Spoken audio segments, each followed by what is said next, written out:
समजा आपल्याला एक अतिशय भक्कम आणि सुंदर घर बांधायचंय आणि त्या घराचा पाया आणि भिंती मजबूत होण्यासाठी बरोबर 100 विटांची गरज आहे, हे अगदी निश्चित ठरलेलं आहे.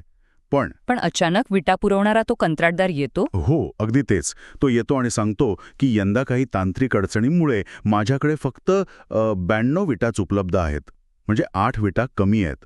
पण घर मात्र त्याच आकाराचं आणि तितकंच भक्कम बांधायचंय. अशा वेळी काय करायला हवं? कारण आपण घराचा आकार तर लहान करू शकत नाही. साहजिकच आहे. म्हणजे अशा परिस्थितीत आपल्याला आपलं इंजिनिअरिंगच बदलावे लागेल. बरोबर. सिमेंटचं प्रमाण कसं असावं किंवा 2 विटांमधलं अंतर कसं ठेवायचं आणि एकूणच डिझाईनमध्ये अशी अचूकता आणावी लागेल की त्या 92 विटाच 100 विटांचं काम करतील. आपण जुन्याच पद्धतीने काम करून चालणार नाही तिथे. अगदी अचूक. आणि जर आपण बारकाईनं पाहिलं ना, तर यंदाच्या खरीप हंगामात आपल्या बळीराजासमोर अगदी हीच परिस्थिती उभी राहिलेली आहे. या नव्या सखोल चर्चेत सर्वांचे स्वागत आहे. आजचा आपला विषय अतिशय जिव्हाळ्याचा आणि वास्तवाचे भान देणारा आहे. हो, आणि तितकाच वैज्ञानिक दृष्टिकोन मागणारा सुद्धा आहे. नक्कीच. हवामान विभागाने म्हणजेच IMDने यंदाच्या खरीप हंगामात अल निनो या जागतिक हवामान बदलाच्या प्रभावामुळे सरासरीच्या केवळ 92% पावसाचा अंदाज वर्तवला आहे. पाऊस कमी आहे, पण राज्याचं आणि देशाचं अन्नधान्य उत्पादनाचं उद्दिष्ट मात्र तेच आहे. आणि म्हणूनच ही सखोल चर्चा आज अत्यंत महत्त्वाची ठरते. आपण केवळ समस्यांवर बोलणार नाही, तर या माहितीतून काही ठोस उपाय शोधणार आहोत. आज आपल्या चर्चेसाठी जर्नल ऑफ ॲग्रीमेट्युरॉलॉजीमधील काही महत्त्वाचे शोधनिबंध आहेत. हो, आणि दापोली कृषी विद्यापीठाचे अतिशय रंजक संशोधनसुद्धा आहे. बरोबर. आणि त्यासोबतच ॲग्रोवन, लोकमत आणि फ्री प्रेस जर्नलसारख्या वृत्तपत्रांमधील कृषीतज्ञांचे लेख असा भरपूर मोठा साठा उपलब्ध आहे. या चर्चेचे मुख्य उद्दिष्ट किंवा आपली मोहीम हीच आहे की या 92% पावसाच्या संकटाचा सामना करण्यासाठी आधुनिक विज्ञानाचा आणि अचूक नियोजनाचा वापर करून शेती कशी फायदेशीर ठरू शकते हे समजून घेणं. अगदी बरोबर. कालच मी फ्री प्रेस जर्नलमधील आकडेवारी वाचत होतो. त्यानुसार महाराष्ट्राने यंदा 145.20 लाख हेक्टर क्षेत्रावर खरीप पेरणीचं महाकाय उद्दिष्ट ठेवले आहे. सोयाबीन, भात, मका, तूर, कापूस अशी अनेक पिके यात आहेत. आणि हे आव्हान निश्चितच सोपे नाहीये. 8% पाऊस कमी म्हणजे लाखो लिटर पाण्याची तूटही. हो ना. पण हे आव्हान पेलण्यासाठी प्रशासकीय पातळीवर एक मोठं सुरक्षा कवच तयार केलं जात आहे, हे नाकारता येणार नाही. शासनाने यंदा 28 लाख क्विंटलहून अधिक बियाणांची तरतूद केली आहे. अच्छा, म्हणजे गरजेपेक्षा जास्त. हो, जी राज्याच्या एकूण गरजेच्या 39% अधिक आहे. तसेच खतांचा विचार केला तर 25 लाख मेट्रिक टनांपेक्षा जास्त खतांचा साठा आधीच उपलब्ध करून दिला गेलाय. वा. पण केवळ बियाणे आणि खते उपलब्ध असणे पुरेसे नसते ना, त्याचं योग्य व्यवस्थापन महत्त्वाचं ठरते. नक्कीच. शिवाय 30 जूनपर्यंत पुण्यश्लोक अहिल्यादेवी होळकर पीक कर्जमाफी योजनेची अंमलबजावणी आणि पूर्वीच्या नुकसानीसाठी दिलेली 20,000 कोटी रुपयांची मदत, या सर्व गोष्टी एका आर्थिक आधारस्तंभासारख्या आहेत. खरंय. पण इथे मला मगाच्या विटांचा उदाहरणासारखंच एक वेगळं उदाहरण द्यावंसं वाटतं. हे अगदी युद्धभूमीवर जाण्यासारखे आहे. सरकार चिलखत आणि शस्त्रे पुरवत आहे, म्हणजे खते, बियाणे, कर्जमाफी देत आहे. हो. पण प्रत्यक्ष रणांगणावर लढण्याची रणनीती मात्र शेतकऱ्यालाच आखावी लागणार आहे. आणि त्यासाठी महाकृषी ॲपसारख्या डिजिटल माध्यमांचा वापर करण्याचा सल्ला हे तज्ज्ञ देत आहेत. बरोबर. पण मला एक सांगा, प्रत्यक्ष मातीत काम करताना या मोबाईल ॲप्सचा खरोखर कितपत फायदा होतो? हा अतिशय महत्त्वाचा प्रश्न विचारलात. कसं आहे, डिजिटल ॲप्सचं महत्त्व या लहरी हवामानात अनन्यसाधारण आहे. कारण आता पूर्वीसारखे ढगांचा रंग पाहून केलेले आढाके चालत नाहीत. हो, ते तर आहेच. या ॲप्सच्या माध्यमातून आपल्याला रिअल टाईम डेटा मिळतो, म्हणजे तात्काळ आणि अचूक हवामान माहिती.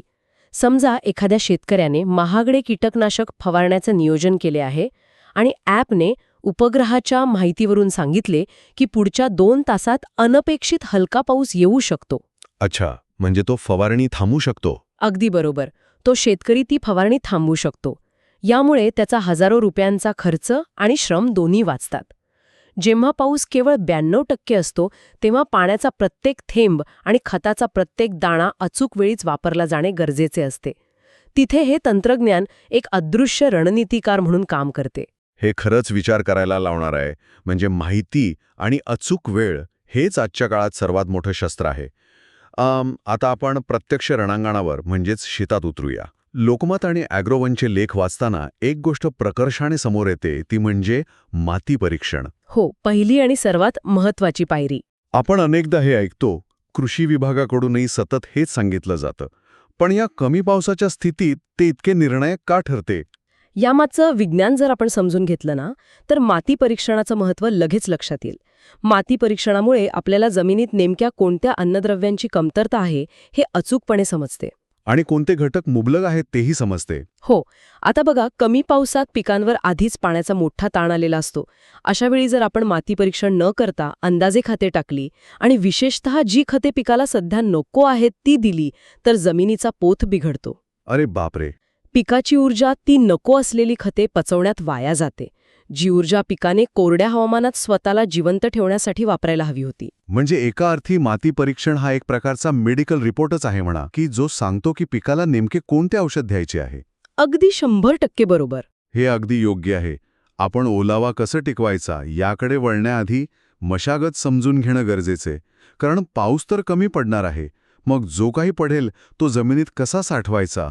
तिथेच आधुनिक मशागतीचा आणि जलसंधारणाचा वापर अत्यंत महत्वाचा ठरतो. इथे रुंद वरंबा आणि सरी पद्धतीचा अवलंब करणं अनिवार्य मानलं गेलं आहे, ज्याला आपण BBF तंत्रज्ञान म्हणतो. या BBF पद्धतीबद्दल थोडं सविस्तर सांगाल का? कारण हे तंत्रज्ञान कमी पावसात संजीवनी ठरतं असं अनेक लेखांमध्ये म्हटलंय. हे प्रत्यक्ष शेतात कसं काम करतं? नक्कीच सांगते. सामान्यतः आपण सपाट वाफ्यात किंवा साध्या सऱ्यांमध्ये पेरणी करतो. पण रुंद वरंबा पद्धतीत ट्रॅक्टरच्या सहाय्याने एक मोठा आणि रुंद उंचवटा तयार केला जातो. अच्छा. ज्यावर पिकाच्या 2 किंवा अधिक ओळी पेरल्या जातात आणि त्या 2 रुंद वरंब्यांच्या मध्ये एक खोलगट सरी किंवा चर असतो. जेव्हा पाऊस पडतो तेव्हा उतारावरून पाणी वेगाने वाहून न जाता ते पाणी या खोल सरीत येऊन थांबते. म्हणजे ती सरी एका छोट्या धरणासारखं काम करते तर? अगदी बरोबर. पाणी तिथे साचते आणि हळूहळू जमिनीत खोलवर मुरते. जेव्हा पावसाने 15-20 दिवसांची दडी मारलेली असते, म्हणजेच कोरडा दुष्काळ असतो, तेव्हा याच सरीत मुरलेला ओलावा पिकाच्या मुळांना जिवंत ठेवतो. भारीच.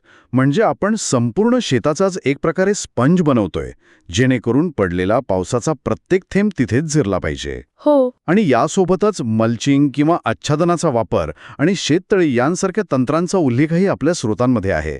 मल्चिंगमुळे जमिनीवर सूर्याची थेट उष्णता पडत नाही आणि बाष्पीभवन कमी होतं. खरंय. आणि उपलब्ध पाण्याचा थेंब न थेंब वापरण्यासाठी ठिबक किंवा तुषार सिंचन पद्धती बसवणेही खूप गरजेचे आहे. पण या ॲग्रोवनच्या लेखात एक गोष्ट वाचून मला थोडा प्रश्न पडला. त्यात म्हटलंय की शेताच्या बांधावरील तण आणि काडी कचरा नष्ट करणे खूप महत्वाचे आहे. मला एक सांगा, पाऊस कमी पडणार आहे आणि आपण बांधावरील तण काढण्यावर वेळ का घालवायचा? याचा पाण्याचा काय संबंध? वरवर पाहता विसंगत वाटणारा पण वैज्ञानिक दृष्टिकोनातून अत्यंत महत्वाचा मुद्दा आहे. बांधावरील कचरा आणि तण हे किडींचे मोठे आश्रयस्थान असते. अच्छा, म्हणजे किडी तिथे लपतात? हो, विशेषतः हुमणी कीड आणि कपाशीवरील गुलाबी बोंडळी. पावसाळ्यापूर्वी या किडी सुप्तावस्थेत याच कचऱ्यात लपलेल्या असतात. जेव्हा पाऊस कमी असतो तेव्हा पिकांना पुरेसे अन्न पाणी न मिळाल्याने ती नैसर्गिकरित्या कमकुवत असतात. म्हणजे माणसाची जशी प्रतिकारशक्ती कमी झाल्यावर आजार लवकर पकडतात, तसंच पिकांचंही आहे तर? अगदी तसंच. अशा कमकुवत पिकांवर या लपलेल्या किडींचा प्रादुर्भाव अतिशय वेगाने आणि भयंकर प्रमाणात होतो. अरे बापरे. म्हणजे आपण पिकाला एकाच वेळी 2 शत्रूंशी लढायला लावत असतो. एक म्हणजे पाण्याची कमतरता आणि दुसरं म्हणजे किडींचा हल्ला. हो ना. तण आणि काडी कचरा काढून टाकल्याने आपण किडींचे घरच उद्ध्वस्त करतो. शिवाय तण हे जमिनीतील पाण्यासाठी आणि अन्नासाठी मुख्य पिकाशी स्पर्धा करतात. खरे अडेच याच्याद्वारे फक्त 92% पाऊस दिलाय. त्यातला मोठा वाटा जर या अनावश्यक तणाने पळवला तर मुख्य पिकाच्या वाट्याला काय येणार? म्हणूनच शेताची स्वच्छता महत्वाची. यासोबतच आणखी एक गोष्ट म्हणजे पिकांच्या 2 ओळींत शिफारस केलेले योग्य अंतर ठेवणे. अनेकदा जास्त उत्पादन मिळेल या आशेने शेतकरी दाट लागवड करतात. हो, पण दाट लागवडीमुळे प्रत्येक रोपाला जमिनीतून कमी पाणी आणि आकाशातून कमी सूर्यप्रकाश मिळतो. बरोबर. योग्य आणि मोकळ्या अंतरामुळे प्रत्येक रोपाला वाढीसाठी पुरेशी जागा मिळते, मुळे खोलवर जातात, ज्यामुळे कमी पावसातही उत्पादनात लक्षणीय वाढ होते. म्हणजे कमी संसाधनांमध्ये जास्तीत जास्त उत्पादन काढण्याचं हे एक प्रकारचं गणितच आहे. आत्ता आपण ओलावा टिकवण्याबद्दल आणि स्वच्छतेबद्दल पाहिलं, पण आता बियाणे आणि खतांच्या व्यवस्थापनाकडे वळूया. हो, अन्नाशिवाय पीक कसं उभं राहणार? अगदी. जर्नल ऑफ ॲग्रोमेटेरिओलॉजीमधील संशोधन वाचताना मला जाणवलं की योग्य बियाण्यांची निवड ही युद्धातील निम्मी लढाई जिंकून देते. हो, त्या शोधनिबंधात परभणी कृषी विद्यापीठाच्या एका प्रयोगाचा सविस्तर संदर्भ दिला आहे. जेव्हा पाऊस कमी असतो तेव्हा दीर्घकाळ चालणारी पिके घेऊन चालत नाही. आपल्याला अशी पिके किंवा असे वाण लागतात जे कमी कालावधीत परिपक्व होतात आणि ज्यांच्यात पाण्याचा ताण सहन करण्याची ताकद असते. म्हणजे अवर्षण प्रतिकारक्षम वाण. हो, त्या प्रयोगात सोयाबीनचे MOUS 612 नावाचे वाण तपासले गेले. अत्यंत कमी पावसातही या वाणाने प्रति हेक्टर तब्बल 2428.2 किलो उत्पादन दिले. बापरे, इतकं जास्त? हो, जे इतर वाणांपेक्षा खूप जास्त होते. कारण या वाणाची अंतर्गत रचनाच अशी असते की ते कमी पाण्यात स्वतःचा बचाव करू शकते. हे खरोखर थक्क करणारं आहे. विज्ञानाने शेतीला किती पुढे नेलं आहे याचा हा उत्तम नमुना आहे. आणि याच संशोधनात खतांबद्दल जे सांगितलंय ते अधिकच रंजक आहे. दापोली कृषी विद्यापीठाच्या प्रयोगात असं दिसलं की रासायनिक खतांबद्दल म्हणताय ना? हो, माती परीक्षणानुसार शिफारशीत रासायनिक खते, विशेषतः युरिया किंवा नत्रयुक्त खते 100% दिल्यास पिकाच्या पानांमधील प्रकाश संश्लेषणाची प्रक्रिया अतिशय वेगाने वाढते. हो, आणि यामागे एक अतिशय सुंदर नैसर्गिक यंत्रणा काम करते. पानांवर जी अतिसूक्ष्म छिद्रे असतात, ज्यांना कृषी विज्ञानात आपण पर्णरंध्रे म्हणतो. म्हणजे ज्यातून पाने एक प्रकारे श्वास घेतात ती छिद्रे ना? अगदी बरोबर. या छिद्रांची उघडझाप करण्याची प्रक्रिया रासायनिक खतांच्या योग्य वापरामुळे अतिशय सक्षम होते. जेव्हा बाहेर खूप कडक ऊन असतं आणि जमिनीतील ओलावा कमी असतो तेव्हा ही सूक्ष्म छिद्रे स्वतःहून घट्ट बंद होतात. अच्छा, जेणेकरून पानातले पाणी वाफेच्या रूपात उडून जाऊ नये. हो, पिकाला स्वतःचं अन्न तयार करण्यासाठी आणि पाणी वाचवण्यासाठी ही प्रक्रिया अत्यंत महत्त्वाची असते. पण इथेच दापोलीच्या संशोधनात एक वेगळी बाजूही समोर येते. ती कोणती? तात्काळ जास्त मिळतो हे खरे. म्हणजे सोप्या भाषेत सांगायचं तर रासायनिक खतांवर गुंतवलेल्या 1 रुपयामागे ₹1.41 इतका चांगला परतावा मिळतो. अरे वा. पण तरीही केवळ रासायनिक खतांवर अवलंबून राहून चालणार नाही. सेंद्रिय खतांकडे दुर्लक्ष करणे महागात पडू शकते. हे ऐकल्यावर मला एका उदाहरणाची आठवण येते. थोडं माणसाच्या आहारासारखंच आहे ना. युरिया किंवा रासायनिक खते म्हणजे एखाद्या खेळाडूला दिलेलं इन्स्टंट एनर्जी ड्रिंक जे पटकन ताकद देते. अगदी. पण शेणखत आणि इतर सेंद्रिय खते म्हणजे आपल्या रोजच्या जेवणातील सकस आहार आणि जीवनसत्वे जी शरीराला दीर्घकाळ निरोगी ठेवतात. जेव्हा पाऊस नसतो तेव्हा इन्स्टंट एनर्जीपेक्षा जमिनीत साठवलेली ही जीवनसत्वेच पिकाला तग धरण्याची ताकद देतात. हे उदाहरण परिस्थितीला अगदी तंतोतंत लागू पडते. यालाच कृषी विज्ञानाच्या भाषेत एकात्मिक खत व्यवस्थापन म्हणतात. तुम्ही जे जीवनसत्वांचं उदाहरण दिले ते जमिनीच्या बाबतीत ऑर्गॅनिक कार्बन किंवा सेंद्रिय कर्ब असते. बरोबर. जेव्हा आपण शेतामध्ये चांगले कुजलेले शेणखत किंवा गांडूळ खत टाकतो तेव्हा जमिनीतील सेंद्रिय कर्ब वाढतो. हा कर्ब जमिनीत एका मोठ्या स्पंजसारखे काम करतो. तो स्वतःच्या वजनाच्या कित्येक पट पाणी शोषून घेतो आणि धरून ठेवतो. अच्छा, म्हणजे पाणी साठवून ठेवतो. हो, जेव्हा 15-20 दिवस पाऊस नसतो तेव्हा रासायनिक खते काहीही करू शकत नाहीत. पण हा सेंद्रिय कर्ब हळूहळू मुळांना पाणी पुरवत राहतो. 92% पावसाच्या स्थितीत हा ओलावाच पिकाचा जीव वाचवतो. आणि या जीवनसत्वांमध्ये एका अतिशय सूक्ष्म पण शक्तिशाली घटकाची जादू विसरून चालणार नाही. लोकमतच्या लेखानुसार जीवाणू खतांचा वापर हा अत्यंत कमी खर्चात खूप मोठा फायदा देणारा उपाय ठरतो. हो, जीवाणू खते खूप महत्वाची आहेत.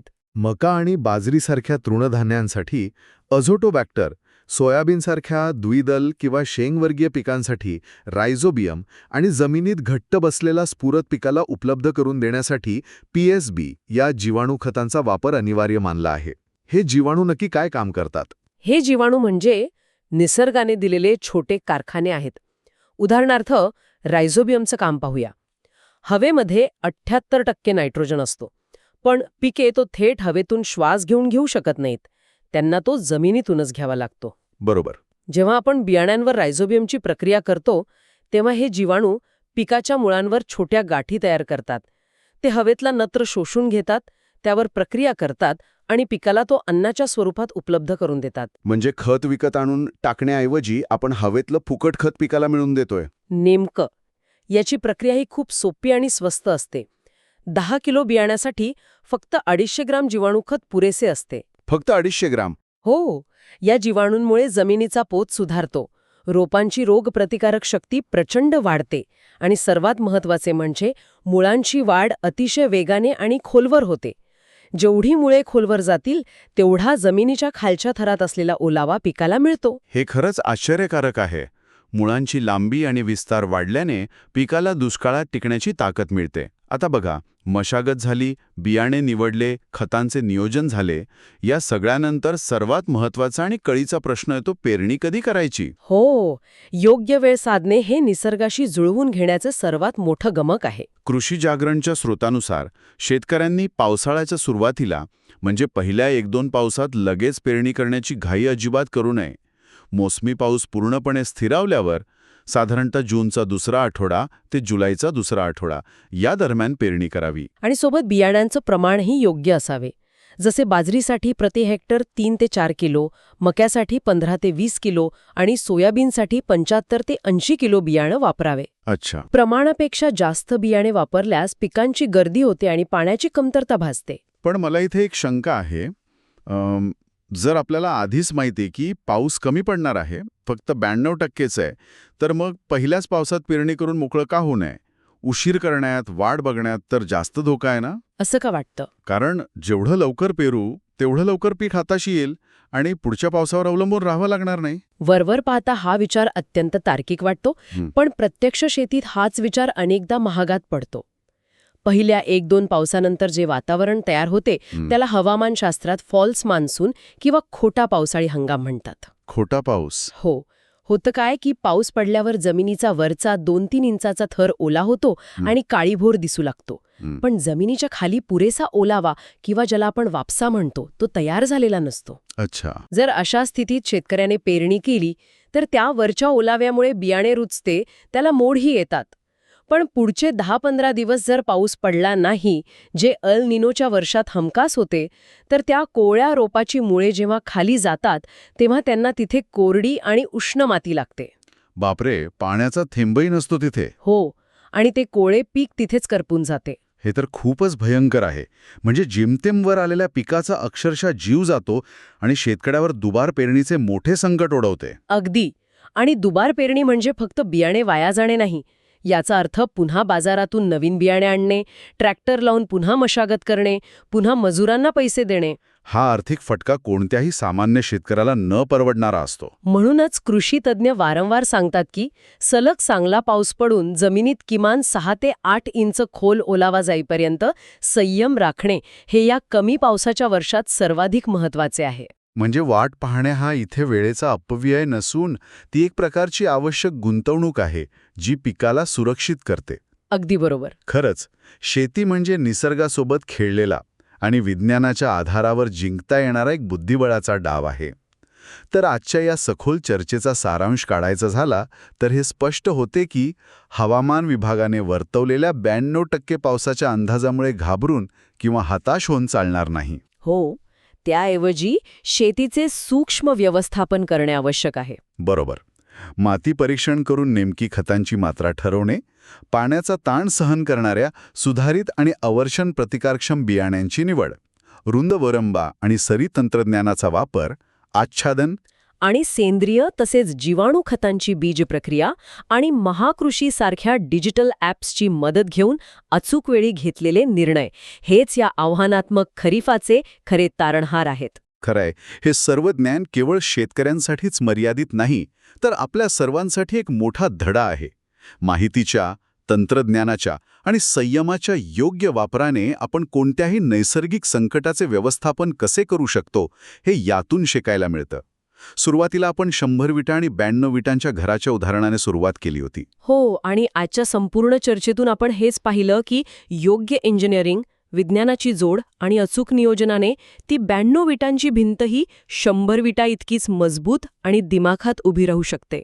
जाता जाता एका वेगळ्या आणि नव्या विचारावर चर्चा करूया, जो मला या स्रोतांचा अभ्यास करताना सतत जाणवत होता.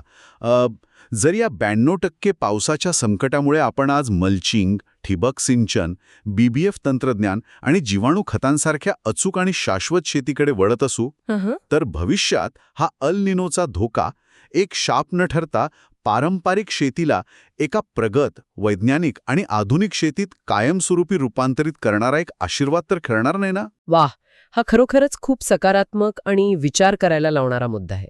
यावर नक्की विचार करा. पुन्हा भेटू एका नवीन विषयासह आणि अशाच एका सखोल चर्चेसह. तोपर्यंत वाचत रहा आणि नवं काहीतरी शिकत रहा.